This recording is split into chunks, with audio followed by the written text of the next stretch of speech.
Bismillahirrahmanirrahim. Assalamualaikum warahmatullahi wabarakatuh. Perkenalkan nama saya Vina Aulia Nugraha dengan NPM 12 11 25 1049. Di mana di sini saya akan menjelaskan dari groundwashing dan juga manipulasi citra perusahaan sebagai tugas UAS Etika Bisnis Kontemporer dengan dosen pengampu Dr. Farida Yulianti SESHMM.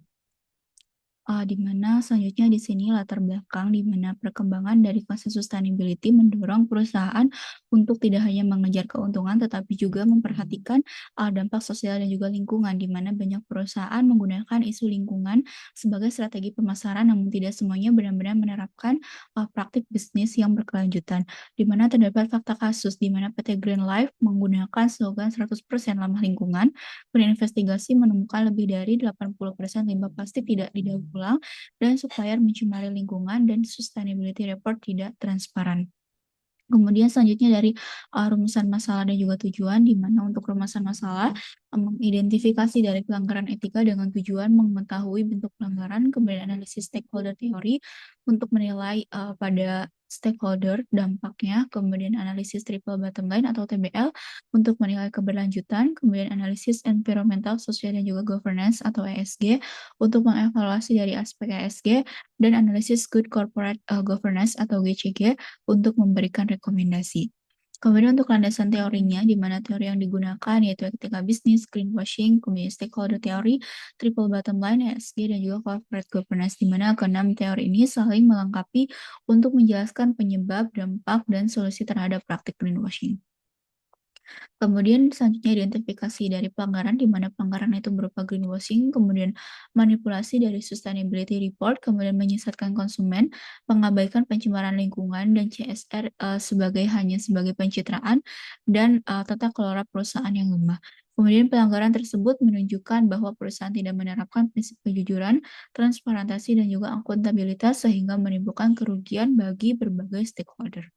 Kemudian selanjutnya dari stakeholder teori, di mana itu dari stakeholder teori itu meliputi dari stakeholder, kemudian owners, customer, governance, employees, kemudian supplier, lenders, community, dan juga society.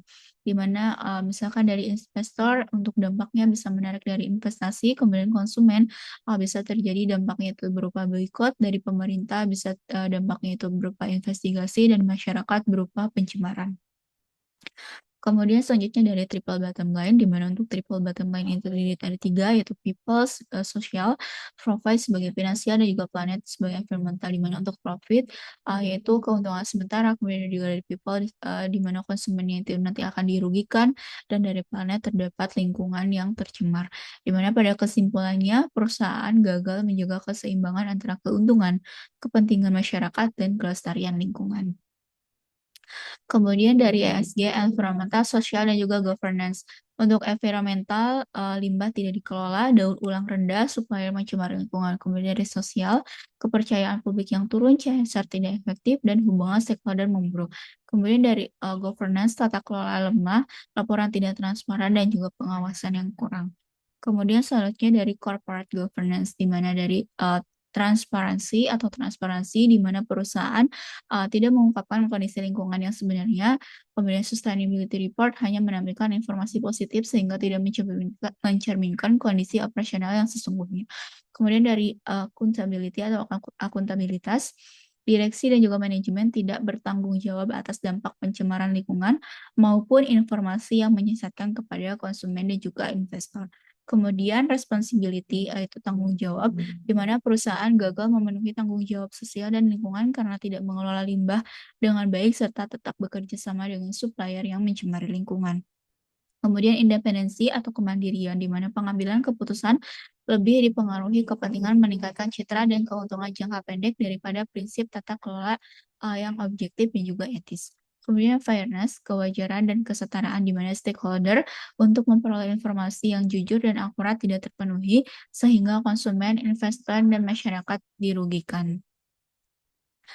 Kemudian dampak terhadap stakeholder, di mana stakeholder itu berupa konsumen, tadi dampaknya sebagai boikot produk, investor untuk menarik investasi, pemerintah untuk investigasi, masyarakat bisa terjadi pencemaran, dan karyawan bisa terjadi adanya penurunan dari motivasi. Kemudian selanjutnya dari analisis resiko, di mana untuk analisis resiko ini Interpretasi dari matriks resiko ini menjelaskan bahwa hasil analisis menunjukkan, baik konsumen dan juga kerusakan reputasi merupakan risiko, dengan tingkat dampak dan juga probabilitas tertinggi sehingga menjadi prioritas utama yang harus segera ditangani oleh perusahaan. Kemudian sementara itu penurunan harga saham dan kehilangan investor merupakan konsekuensi lanjutan dari menurunnya kepercayaan publik. Kemudian gugatan hukum memiliki probabilitas yang lebih rendah namun tetap berpotensi menimbulkan, kerugian finansial dan reputasi apabila tidak dilakukan perbaikan tata kelola. Kemudian selanjutnya dari, root cause analysis, fishbone di mana, berdasarkan dari hasil analisis, akar dari penyebab utama greenwashing ini berasal dari, lemahnya implementasi tata kelola perusahaan atau corporate governance dan rendahnya komitmen terhadap prinsip, ESG, di mana manajemen lebih berorientasi pada pencapaian keuntungan jangka pendek dibandingkan keberlanjutan bisnis sehingga pengelolaan limbah, pengawasan supplier, dan transparansi sustainability report tidak menjadi prioritas. Dan selain itu, belum adanya indikator, kinerja atau KPI, ESG, dan audit independen yang menyebabkan, praktik greenwashing ini tidak terdeteksi sejak awal. Maka oleh karena itu penyelesaian masalahnya harus difokuskan, pada perbaikan sistem tata kelola, peningkatan budaya etika, penguatan pengawasan, rantai pasok, serta implementasi dari ESG secara menyeluruh. Kemudian, greenwashing juga bukan hanya kesalahan, atas komunikasi pemasaran, tetapi juga merupakan, akibat dari kelemahan tata kelola, budaya organisasi, sistem pelaporan, serta pengolahan lingkungan, dan pengawasan supplier. Oleh karena itu, solusi yang diberikan harus, menyasar akar penyebab tersebut agar, praktik serupa tidak terulang di masa yang akan datang. Kemudian untuk strategi pemulihan, dari mengakui kesalahan, kepada publik, kemudian yang kedua audit ESG independen, yang ketiga mengganti supplier yang mencemari lingkungan, kemudian yang keempat meningkatkan dari pengelolaan limbah, yang kelima menyusun dari sustainability report sesuai, dengan standar internasional, kemudian dan juga memperkuat dari komunikasi dengan stakeholder. Kemudian untuk roadmap dari tahapan, timeline, di mana bulan ke-1 sampai dengan bulan kedua yaitu pengakuan kesalahan audit ESG independen, kemudian bulan ketiga sampai dengan bulan keempat dengan perbaikan operasional dan juga supplier ramah lingkungan, bulan kelima sampai dengan keenam dengan implementasi ESG, GCD, dan juga pelatihan SDM kode etik, bulan ketujuh sampai dengan bulan ke-9 dengan monitoring dan juga audit sustainability report, dan bulan ke-10 sampai dengan bulan ke-12 dengan evaluasi dan continuous implementation KPI ESG. Kemudian dari KPI, di mana, Key Performance Indicator dari daur ulang targetnya itu lebih dari 90%, emisi turun sebanyak 30%, kepuasan masyarakat, lebih dari 90%, dan juga ESG rating-nya itu grade A. Kemudian untuk rekomendasi yaitu memperkuat, good governance, corporate governance, kemudian mengintegritas ESG dalam, strategi bisnis, menyusun sustainability report yang transparan, menerapkan, whistleblowing system, melakukan audit lingkungan secara berkala, dan menetapkan KPI keberlanjutan yang terukur. Untuk kesimpulan juga penutup, di mana kesimpulan analisis yaitu praktek greenwashing merupakan, pelanggaran etika bisnis, stakeholder menjadi pihak yang paling dirugikan, triple bottom line dan juga ESG tidak diterapkan secara optimal, kelemahan tata kelola menjadi akar masalah, pemulihan memerlukan perubahan operasional bukan hanya pencitraan. Dan sebagai penutup, greenwashing tidak hanya memberikan keuntungan, jangka pendek, tetapi menimbulkan kerugian reputasi, finansial, dan juga hukum dalam jangka yang panjang.